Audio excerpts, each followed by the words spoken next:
জয়পুরহাটে সপ্তম শ্রেণীর এক মাদ্রাসা ছাত্রীকে ধর্ষণ মামলায় আলম মণ্ডল নামে একজনের মৃত্যুদণ্ডাদেশ দিয়েছে আদালত।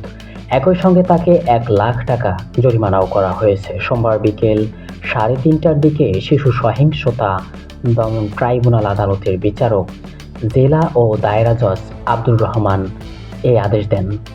দণ্ডপ্রাপ্ত আলম মণ্ডল আক্কেলপুর উপজেলার পয়সা গ্রামের মৃত কফিল উদ্দিন মণ্ডলের ছেলে। জানা যায় 13 বছর বয়সী ওই শিশু স্থানীয় একটি মাদ্রাসায় সপ্তম শ্রেণীতে পড়াশোনা করতেন। 2023 সালে 9 অক্টোবর দুপুর 2টায় মাদ্রাসা থেকে বাড়িতে ফিরে এসে কাপড় পরিবর্তন করছিল শিশুটি। সে সময় বাড়িতে কেউ না থাকার সুযোগে প্রতিবেশী আলম মণ্ডল ওই শিশুকে পেছন থেকে জড়িয়ে ধরে খাটের ওপর শোয়ে জোরপূর্বক ধর্ষণ করেন। এ সময় মেয়েটির ডাক চিৎকারে স্থানীয়রা এগিয়ে আসলে লম্পট পালিয়ে যায়।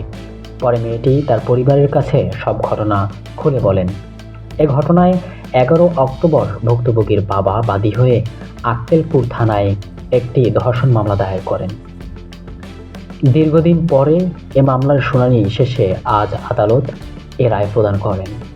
আমি খুশি, আমার মতন আরো কারো সন্তান যেন ধর্ষিত না হয়, বিচার যেন প্রতিষ্ঠিত হয়।